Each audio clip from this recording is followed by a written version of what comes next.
Olha só, agora a gente vai falar sobre as mudanças de estados físicos, né? Eu tenho aqui, ó, bloquinhos de gelo. É claro que essa mudança de sólido para líquido vai acontecer com qualquer substância, no caso ali provavelmente seja água, e a gente vai passar de sólido para líquido. Essa passagem é chamada de fusão. Qualquer sólido que passe para líquido é chamado de fusão. Depois nós temos a passagem de líquido para vapor ou gasoso.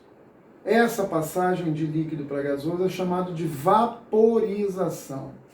O que acontece? Eu tenho três tipos de vaporização. Eu posso ter uma vaporização que é lenta, uma vaporização que é rápida ou uma vaporização que é muito rápida. Uma vaporização lenta é chamada de evaporação, que é no caso de uma roupa secando no varal. Uma vaporização rápida pode ser chamada de ebulição, que é um caso de uma chaleira com água fervendo no fogão. E no caso da calefação, se a gente pegar um ferro de passar bem quente e pingar uma gotinha de água nele, ele vai fazer... vai passar quase que instantaneamente. Vai sumir, vai passar do estado líquido para vapor quase que instantaneamente. Então a gente não pode esquecer isso aí, ok? Quando a gente faz o processo inverso, eu tenho a passagem do vapor para líquido. Então também, se for vapor para líquido, eu tenho uma condensação. Se for gás para líquido, eu tenho uma liquefação. Gás para líquido, liquefação. Vapor para líquido, condensação, que é o caso quando a gente vai tomar banho aí que está inverno, que fica aquele fumacê dentro do banheiro. Nada mais é que a condensação da água nas paredes frias, no espelho e etc. Você passar a mão lá no espelho assim, você vai ver que a água vai escorrer, está condensando. Mesma coisa é o carro de manhã, quando você acorda em tempos mais frios. O carro está todo molhado. Ué, caramba, choveu? Não, não choveu. É o tal do sereno, que é a condensação da água da atmosfera na carcaça do carro, que é mais fria, né? E nós temos a passagem do líquido para o sólido, que nós chamamos de sublimação, de solidificação. Aqui embaixo a gente tem a sublimação e a ressublimação, que é uma passagem direta do sólido para o estado gasoso. Por exemplo, pedrinhas de naftalina que a gente utiliza para espantar a barata. Se você botar a pedrinha de naftalina lá, você vai perceber que com o tempo aquela pedrinha vai diminuindo de massa, mas não tem nenhuma pocinha de líquido. O que isso significa? Que está havendo uma passagem direta do estado sólido para o estado de vapor. Aí a gente dá um nome de sublimação. E se for de vapor para sólido, a gente chama de ressublimação. O caso também do gás carbônico na forma sólida, que seria o gelo seco.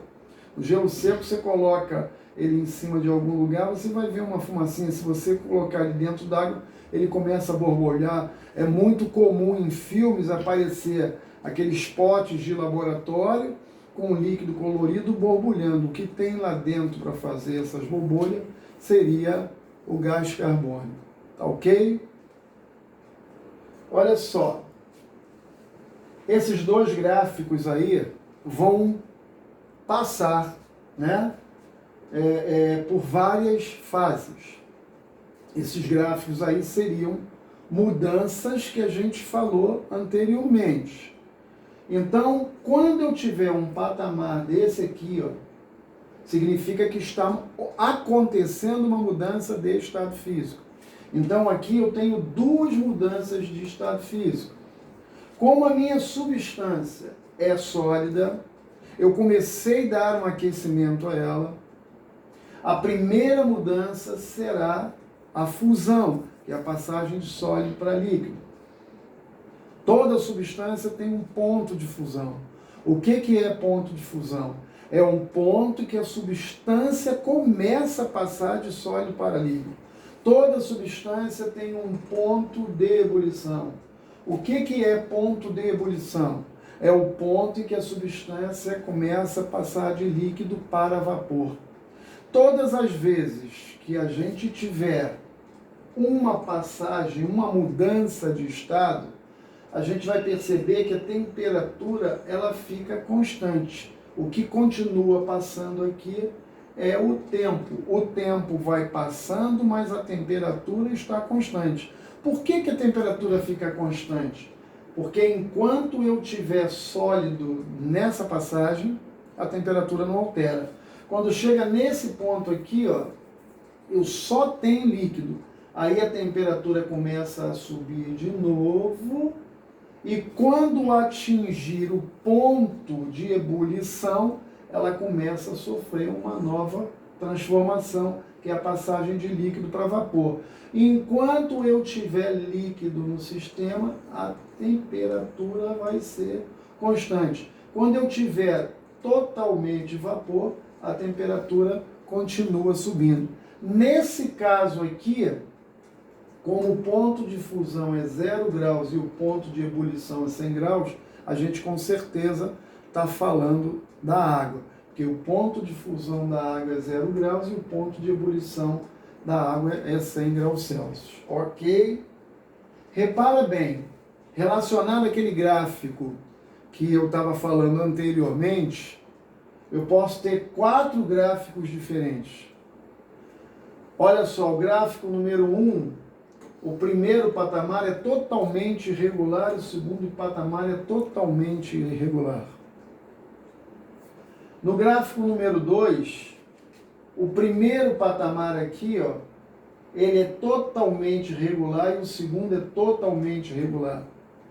O gráfico número 3, aqui, ó, o primeiro patamar é irregular e o segundo ele é constante. E o quarto gráfico mostra o primeiro patamar regular e o segundo irregular, ou seja, que não é constante. Quando eu tiver um gráfico com esta situação aqui, os dois patamares irregulares, eu tenho uma mistura. Não importa no momento que mistura é essa. Os dois patamares irregulares. Quando eu pular aqui para o gráfico 2, eu vou perceber que os dois patamares que aparecem, eles são regulares, eles são lineares. Todas as vezes que eu tiver um gráfico com essa condição, a gente chama de substância pura, não tem nada misturado. Por exemplo, só água passando pelo processo de fusão e de ebulição. Quando eu tiver um gráfico em que o patamar da fusão é irregular e o patamar da ebulição é constante, não é variável, a gente chama de mistura azeotrópica. Azeotrópica. E quando eu tiver o patamar da fusão regular e o patamar da ebulição que não é regular, a gente diz que essa substância é eutética. Vamos recapitular. Dois patamares irregulares, uma mistura. Dois patamares regulares, substância pura. O patamar da fusão irregular e o patamar da ebulição aqui constante. Isso aqui é uma mistura azeotrópica.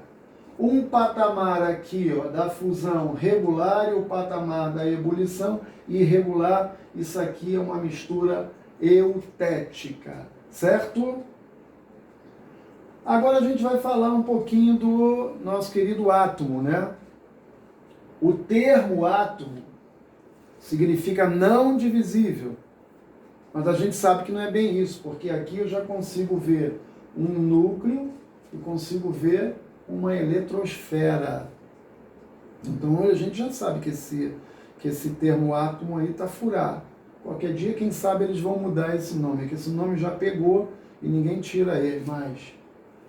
No núcleo de um átomo, sempre vou ter prótons e nêutrons. E na eletrosfera eu vou ter os elétrons. Os prótons são positivos, os elétrons são negativos e os nêutrons são nulo, zero. Então vamos lá. Átomo significa não divisível, mas a gente sabe que hoje ele é divisível em núcleo e eletrosfera e ainda mais partes aí. Dentro do núcleo eu tenho prótons mais nêutrons e na eletrosfera eu vou ter os elétrons. Então o conjunto de átomos vai dar origem a um elemento químico, né? Que por aqui, ó, eu estou representando pela letra X. Esse elemento químico, ele tem algumas partículas, né? Como prótons, nêutrons, elétrons, né? Ele tem um número atômico, ele tem um número de massa. Como é que a gente representa isso? O número de massa de um elemento é representado pela letra A, e ele vem sempre colocado na parte superior do elemento. O número atômico de um elemento é representado pela letra Z e vem na parte inferior, no pé do elemento. Agora, como é que a gente pode calcular isso aí? Tem algumas formulazinhas muito bobas para a gente calcular, que isso é muito tranquilo, é só seguir um raciocínio. Veja bem, a massa é o somatório do número atômico mais o número de nêutrons. O nêutron é a massa menos o número atômico. O número atômico é a massa menos o número de nêutrons. Tem lógica, né? Se eu digo para você que a massa é o número atômico mais o número de nêutrons, se eu pegar a massa e tirar o número atômico, eu vou achar o número de nêutrons. Se eu pegar a massa e tirar o número de nêutrons, eu vou achar o número atômico. O elemento, ele é neutro, mas eu posso formar íons. Enquanto ele não forma esses íons, não perde nem ganha elétrons, a gente pode dizer que o átomo neutro, que o número atômico é igual ao número de prótons, que é igual ao número de elétrons. Ok? A gente vai ver aqui, ó, por exemplo, esse quadro, ele vai deixar bem claro como a gente proceder. Repara bem, a partícula A não tem número atômico. Mas eu disse para vocês que o número atômico é igual ao número de prótons, que é igual ao número de elétrons. Bom, se o número atômico é igual ao número de prótons, que é igual ao número de elétrons, aqui vai ser 83. Ah, mas ele não tem número de massa. Eu falei para vocês que se eu somar o número de prótons com o número de nêutrons, eu acho a massa, ok? Repara aqui, ó, número atômico, também não tem, mas eu tenho número de prótons, então aqui é 55, mas eu não tenho número de nêutrons. Bom, mas eu tenho a massa. Então, se eu pegar a massa e diminuir do número atômico ou do número de prótons, eu acho o número de nêutrons. Nesse exemplo aqui eu não tenho número de prótons, mas eu tenho número atômico. Como o número atômico é igual ao número de prótons, que é igual ao número de elétrons, aqui também vai ser o mesmo valor. Mas eu não tenho massa. Bom, eu não tenho massa, mas eu tenho o número de nêutrons e tenho o número de atômico, ou o número de prótons. Somando os dois, eu acho a massa.